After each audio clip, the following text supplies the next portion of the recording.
Hello बच्चों, यहाँ पे प्रश्न दिया है कि एक मीनार के पास से एक बिल्डिंग के शिखर का उन्नयन कोण 30 है और बिल्डिंग के पास से मीनार के शिखर का उन्नयन कोण जो है 45 है। यदि मीनार की ऊंचाई 30 मीटर है तो बिल्डिंग की ऊंचाई ज्ञात कीजिए।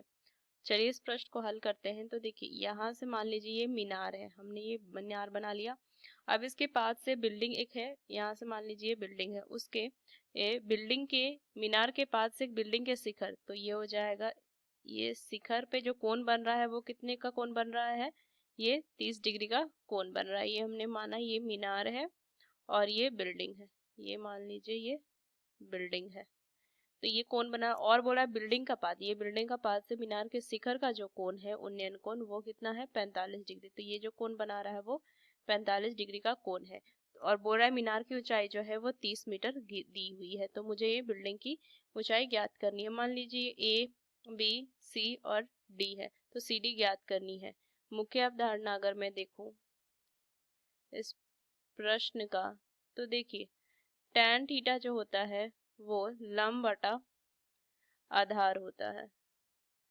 और अगर मैं tan 45 का मान देखूं तो ये एक होता है, और tan 30 का मान देखूं तो ये वर्गमूल 1/वर्गमूल 3 होता है। तो ये चीजें मुझे ध्यान में रखनी है। चलिए इस प्रश्न को हल करते हैं।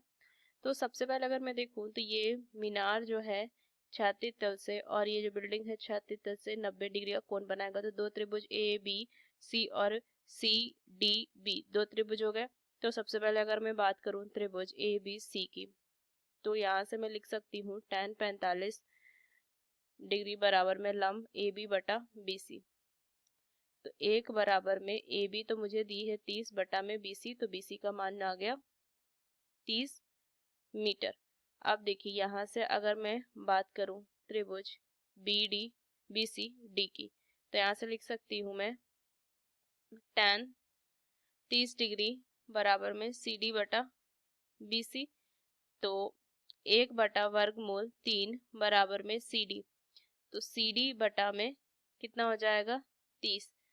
तो यहाँ से माना जाएगा सी डी बराबर में वर्गमूल 30 बटा में वर्गमूल 3। इसका परमयीकरण कर देंगे तो वर्गमूल 3 से गुना और भाग करेंगे, मान कितना आ जाएगा। देखिए यहाँ से अगर मैं काटूं तो 30 वर्गमूल 3 बटा में 3 तो 10। तो सी डी का जो मान आ जाएगा बराबर में 10 वर्गमूल 3 मीटर। ये सी डी आ गया 3 मीटर, और यही हो जाएगी बिल्डिंग की ऊंचाई। तो यहाँ से अगर मैं लिखूं कि बिल्डिंग की ऊंचाई बराबर 10 वर्गमूल 3 मीटर, ये इसका उत्तर आ जाएगा। ये मुझे ज्ञात करनी थी।